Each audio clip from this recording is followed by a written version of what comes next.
नमस्ते। कहानियाँ दिल की में आपका एक बार फिर से स्वागत है।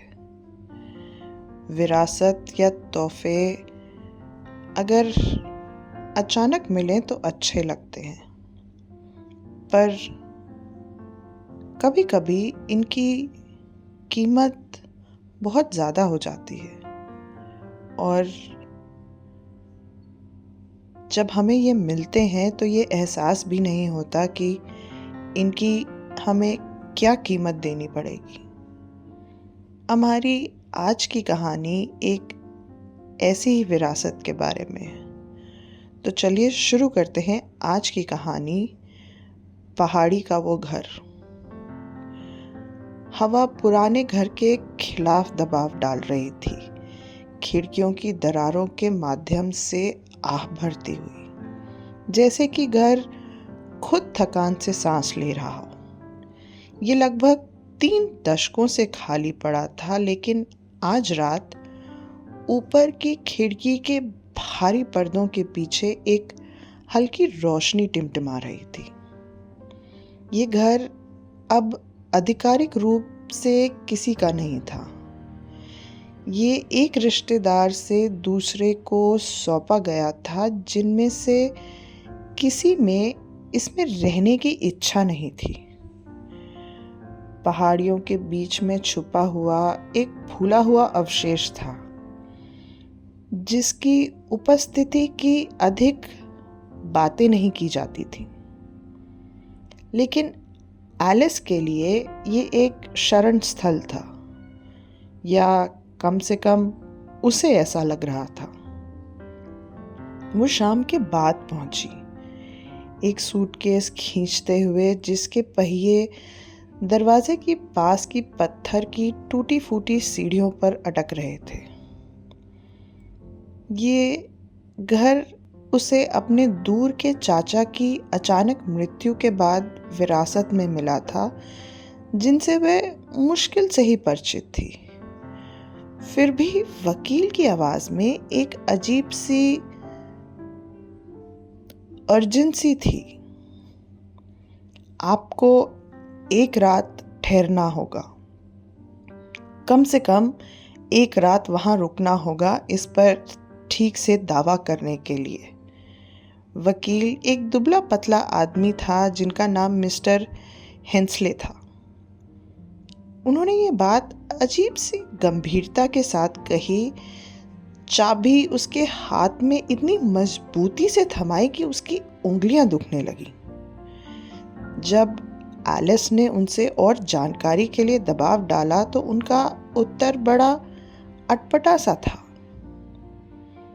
कुछ संपत्तियों का सम्मान किया जाना चाहिए एलिस।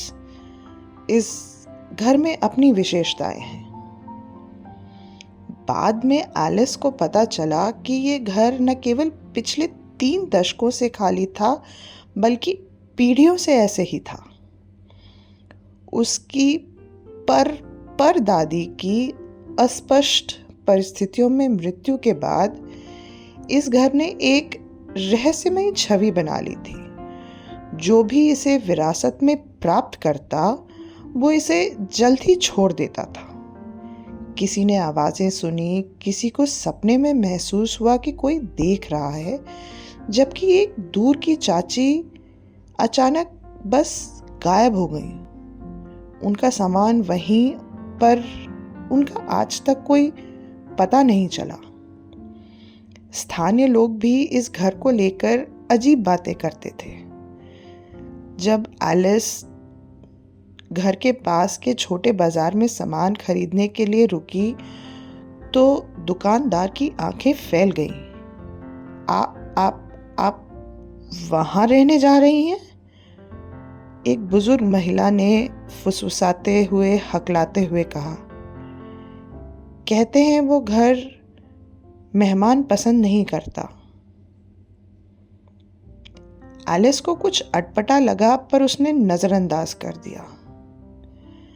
रात गहराने के साथ घर शांत हो गया, लेकिन पूरी तरह नहीं।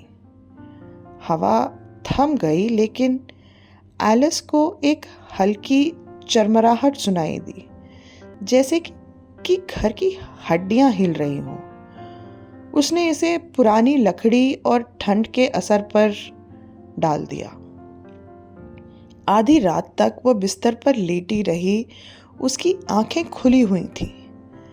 दिल की धड़कन कुछ ज्यादा ही धीमी थी। उसे ऐसा महसूस हो रहा था कि उसके आसपास कुछ इंतजार कर रहा है। और फिर वो आवाज आई, धीमी, लयबंद, खिड़की के कांच पर उंगलियों की दस्तक जैसी। एलिस उठकर बैठ गई। खिड़की बंद थी, पर्दे लगे हुए थे, फिर भी वो आवाज जारी रही। उसने पर्दे हटाकर देखा, लेकिन कुछ नहीं था, सिर्फ बाहर फैली हुई धुंध। जैसे ही उसने बिस्तर की ओर मुड़कर देखा, वो दिखा आईने में एक परछाई। उसके प्रतिबिंब के पीछे काला, अंधेरे से भी गहरा, कमरे के कोने में खड़ा। उसने मुड़कर देखा, लेकिन वहां कुछ नहीं था।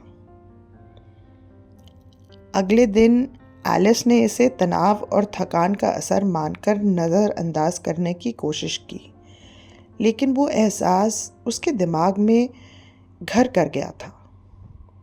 उसने दिन में घर का निरीक्षण किया। स्टडी में पीले पड़े दस्तावेज भरे थे, रसीदें, पत्र, अखबार की कटिंग, लेकिन एक पन्ना अलग था। एक चित्र, एक चेहरे रहित आकृति, सिर थोड़ा सा झुका हुआ, जैसे वो सुन रहा हो। उस रात आवाज फिर आई। इस बार दस्तक नहीं, घिसने की आवाज, धीरे धीरे फर्श पर। एलिस को ये महसूस हुआ जैसे दरवाजे की ओर, दूसरी ओर कोई खड़ा है। उसने दरवाजा नहीं खोला, पर वो सो भी नहीं सकी। कुछ दिन बीतते गए। आवाज कभी रुकी नहीं, सिर्फ बदलती रही। कभी कभी सीढ़ियों के पास धीमे से किसी के चलने की सरसराहट, कभी लकड़ी के तेज चरमराने की आवाज, जैसे कुछ हिल रहा हो, ऐसा कुछ जिसे हिलना नहीं चाहिए। आईना अब भी वैसा ही था। एलिस ने उस पर एक कपड़ा डाल दिया था। उस कांच के थोड़े विकृत प्रतिबिंब को और सहन नहीं कर पा रही थी, जैसे उसकी सतह गहरी हो रही हो, जितनी होनी चाहिए उससे अधिक। लेकिन उस तस्वीर ने उसकी पूरी हिम्मत तोड़ दी। स्टडी की सफाई के दौरान वहां पे एक किताब के पन्नों के बीच दबी हुई सबसे ऊपर की शेल्फ पर उसे एक तस्वीर मिली। फीकी, किनारों से मुड़ी हुई एक महिला की तस्वीर। बिना मुस्कुराहट का चेहरा, आधा कैमरा की ओर मुड़ा हुआ, और उसके पीछे खिड़की के शीशे में किसी और की परछाई, कुछ ऐसा जो सिर्फ देख रहा था। उस रात एलिस ने घर छोड़ने का फैसला किया, या ऐसा करने की कोशिश की। मुख्य दरवाजा नहीं खुला, ताला घूम रहा था, लेकिन दरवाजा जकड़ा हुआ था, जैसे दूसरी ओर से किसी ने उसे कसकर पकड़ रखा हो। खिड़कियां भी नहीं खुली, उनमें गहरी कीलें जड़ी हुई थीं। जब वो वापस अपने कमरे में लौटी तो आईने से कपड़ा गिरा हुआ था। वो उसके सामने खड़ी रही, लंबे समय तक इंतज़ार कर रही थी कि प्रतिबिंब बदले और फिर वो आकृति साफ हुई। अब सिर्फ एक परछाई नहीं थी, बल्कि एक आकार, एक मौजूदगी, अभी भी बिना चेहरे के, लेकिन ज़्यादा स्पष्ट। उसका सर उसी तरह झुका हुआ था जैसे वे सुन रहा हो। और फिर वो आवाज़ आई, न दस्तक, न घिसने की, सांसों की आवाज़, बिल्कुल करीब, उसके पीछे। और जब उसने मुड़कर देखा तो वो अकेली नहीं थी। आशा है आपको हमारी आज की कहानी पसंद आई होगी। कमेंट्स में हमारे साथ ज़रूर शेयर कीजिएगा। धन्यवाद।